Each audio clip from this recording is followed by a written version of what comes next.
नमस्कार दोस्तों, all exam classes में आप लोग का स्वागत है। आज के इस वीडियो में हम लोग समायोजन स्थापना की विधियां के बारे में बात करेंगे कि आखिर व्यक्ति समाज में किस तरह से अपने आप को एडजस्ट कर सकता है। इसके मेथड के बारे में हम लोग डिस्कस करेंगे। तो चलिए हम लोग स्टार्ट करते हैं। व्यक्ति परिस्थितियों के साथ अथवा समस्यात्मक स्थिति आने पर अथवा तनावपूर्ण स्थिति में स्वयं को समायोजित करने हेतु इस प्रकार की विधियों को अपनाता है। ठीक है, दो प्रकार की विधि है, एक हमारा प्रत्यक्ष विधियां हैं और दूसरा हमारा अप्रत्यक्ष विधियां हैं। ठीक है, कोई भी व्यक्ति समाज में एडजस्टमेंट करने के लिए दो विधि का इस्तेमाल करता है, एक प्रत्यक्ष विधि और एक हमारा अप्रत्यक्ष विधि। प्रत्यक्ष विधि क्या होता है? प्रत्यक्ष विधियों से अभिप्राय है वे भौतिक माध्यम अथवा साधन जिन्हें अपनाकर व्यक्ति समस्याप्रद परिस्थितियों को दूर करता है अथवा उत्पन्न तनाव को कम अथवा समाप्त करने का प्रयास करता है। व्यक्ति समायोजन स्थापित करने हेतु जन प्रत्यक्ष विधियों को अपनाता है, वह निम्नानुसार है। क्या क्या है प्रत्यक्ष विधि? चलिए हम लोग देखते हैं। बाधा का निराकरण अथवा समाप्ति। कोई भी बाधा यदि हमारे जीवन में आता है तो उसका निराकरण करना और उसकी समाप्ति करना। ठीक है,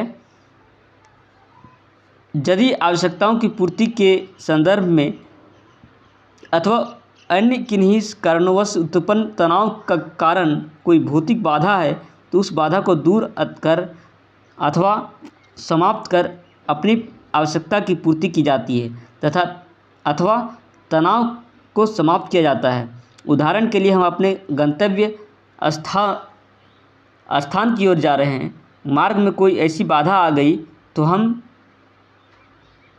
बढ़ने के लिए रोक रही है तो हम उस बाधा को हटाने का प्रयास करते हैं अथवा उसे समाप्त करने का प्रयास करते हैं। इसी प्रकार को निधन छात्र आर्थिक तंगी के कारण विद्यालय जाने हेतु साइकिल नहीं खरीद पा रहा है तो अतिरिक्त समय में कोई कार्य जैसे ट्यूशन आदि करके आर्थिक व्यवस्था करता है एवं उसके उपरांत स्वयं के लिए साइकिल खरीदता है।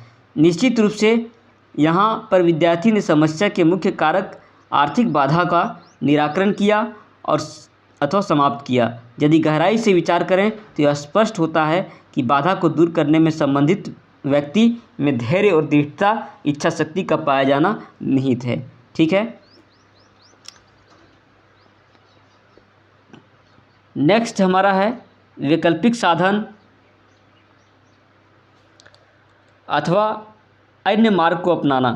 ठीक है, समायोजन स्थापित करने के निमित्त वैधानिक वैकल्पिक साधनों को अपनाए जाते हैं अथवा अपनी कार्यशैली अथवा कार्य प्रणाली में बदलाव लाया जाता है। उदाहरण के लिए भूख लगने पर यदि सामान्य भोजन उपलब्ध नहीं है तो विकल्प रूप में अन्य खाद्य पदार्थ, फल आदि खाकर अपनी भूख मिटाते हैं। इसी प्रकार यदि कोई विद्यार्थी आर्थिक तंगी के कारण अपने अध्ययन हेतु पाठ्य पुस्तक की व्यवस्था नहीं कर पा रहा है तो विकल्प रूप में पुस्तकालय अथवा सीनियर छात्र से पुस्तक की व्यवस्था कर अपना अध्ययन कार्य निरंतर जारी रखता है। नेक्स्ट हमारा है उद्देश्यों की प्रतिस्थापना। उद्देश्यों की प्रतिस्थापना। यदि निर्धारित उद्देश्य की प्राप्ति लंबे समय तक प्रयास करने पर भी संभव नहीं हो पा रही है तो हम अपने उद्देश्यों में परिवर्तन कर परिस्थितियों के साथ समायोजन स्थापित करते हैं। उदाहरण के लिए यदि किसी व्यक्ति अथवा विद्यार्थी का उद्देश्य डॉक्टर बनना है किंतु अनेक प्रयास करने के उपरांत भी वह प्रथम आवश्यकता शर्त प्रवेश परीक्षा का उत्तीर्ण नहीं कर पा रहा है तो वह अपने उद्देश्य में परिवर्तन करके अन्य व्यावसायिक क्षेत्र का चयन करता है। ठीक है, नेक्स्ट हमारा परिस्थितियों का विश्लेषण एवं निर्णय। परिस्थितियों का विश्लेषण एवं निर्णय समायोजन स्थापित करने के लिए अथवा समस्यात्मक परिस्थितियों के संदर्भ में विश्लेषण किया जाता है, कारणों का पता लगाया जाता है, कारणों के हटाने पर विचार किया जाता है एवं समाधान के संदर्भ में उचित निर्णय लिए जाते हैं। इस संपूर्ण क्रिया में हमारे पूर्व अनुभव बहुत महत्वपूर्ण भूमिका निभाते हैं। आवश्यकता पड़ने पर अन्य से परामर्श लेते हैं अथवा उनके अनुभवों का लाभ उठाते हैं। इस तरह से हम लोगों ने प्रत्यक्ष विधियों को देखा। अब हम लोग अप्रत्यक्ष विधि को देखेंगे।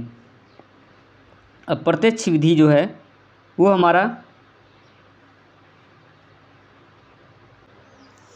अप्रत्यक्ष विधि में जो होता है वो हमारा समायोजन स्थापित करने के संदर्भ में व्यक्ति प्रत्यक्ष विधियों को तो अपनाता ही है, परंतु वह जब इन अप्रत्यक्ष विधियों से लाभ उठा नहीं पाता है अथवा उस पर्याप्त सफलता नहीं मिल पाती है तो वह अप्रत्यक्ष विधियों को अपनाता है। इन अप्रत्यक्ष विधियों रक्षण विधियाँ अथवा मनोरक्षण प्रविधियाँ भी कहलाती हैं। प्राय इन विधियों का प्रयोग अचेतन मन में उत्पन्न संघर्षों, तनावों, मनो आवश्यकताओं की पूर्ति का न होना के संदर्भ में की जाती है।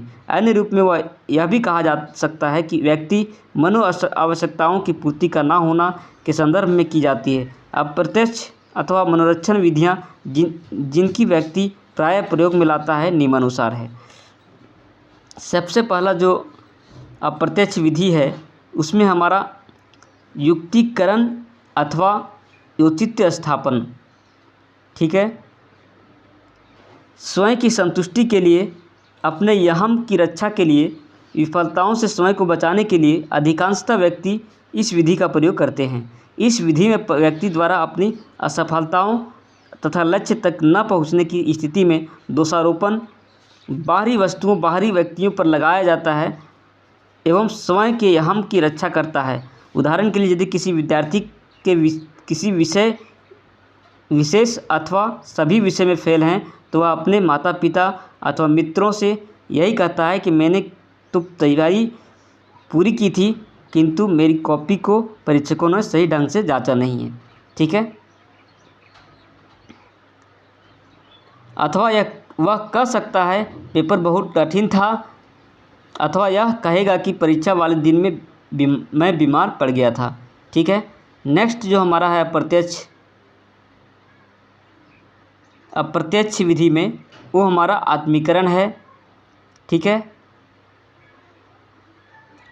उसके बाद हमारा शोधन है, उसके बाद हमारा क्षतिपूर्ति है, उसके बाद पलायन है, प्रक्षेपण है, दिवा स्वप्न है, प्रत्यावर्तन अर्थात पीछे की ओर लौट जाना, दमन है, शमन है, विस्थापन है, आश्रित होना। ये सभी जो है जो अप्रत्यक्ष विधियां हैं, ठीक है। आज के लिए दोस्तों इतना ही। तब तक के लिए नमस्कार। यदि हमारे चैनल में आप लोग नए हैं तो हमारे चैनल को सब्सक्राइब कर लें, साथ ही साथ बेल आइकन को भी दबा लें ताकि जितने भी सारे वीडियो अपलोड करें नोटिफिकेशन सबसे पहले आपके मोबाइल तक पहुंचे। धन्यवाद।